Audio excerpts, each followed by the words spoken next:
Hi friends, ఈ video నచ్చినట్లయితే like చేయండి, సబ్స్క్రైబ్ చేయండి. పల్లవికి కమల్కి శోభనం జరగలేదన్న విషయం తెలుసుకొని వాళ్ళ అత్తయ్య పల్లవి దగ్గరికి వచ్చి ఎందుకు పల్లవి శోభనం జరగలేదు అని అడుగుతూ ఉంటుంది. ఆ మాటలకి అక్కడున్న వాళ్ళ అత్తయ్య మాత్రం అవని నేను అనుకున్నదే నిజమవుతుంది అయితే అని అనుకుంటూ ఉంటుంది.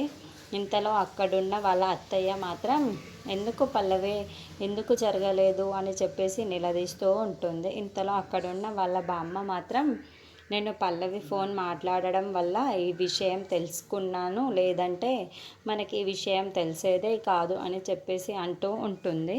ఆ మాటలు వినగానే అక్కడున్న వాళ్ళ అత్తయ్య మాత్రం ఎందుకు పల్లవి ఏమీ మాట్లాడలేవు, చెప్పు పల్లవి అని అడుగుతూ ఉంటుంది. ఇంతలో అక్కడున్న అవని మాత్రం పల్లవి నువ్వు నిజం చెప్పు అని అడుగుతూ ఉంటుంది. ఏదైనా నీ ప్రాబ్లమా, లేకపోతే కమల్కి ప్రాబ్లమా, లేదంటే ఏదైనా పర్సనల్ ప్రాబ్లమా అని ఉందా నీకు అని చెప్పేసి అడుగుతూ ఉంటుంది.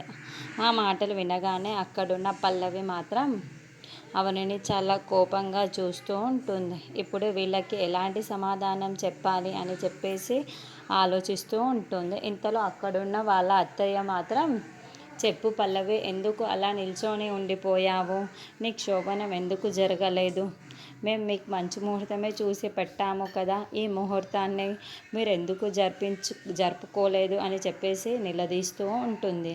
ఆ మాటలకు అక్కడ ఉన్న పల్లవి మాత్రం ఏమీ మాట్లాడకుండా, నోరు విప్పకుండా అలానే ఉండిపోతూ ఉంటుంది.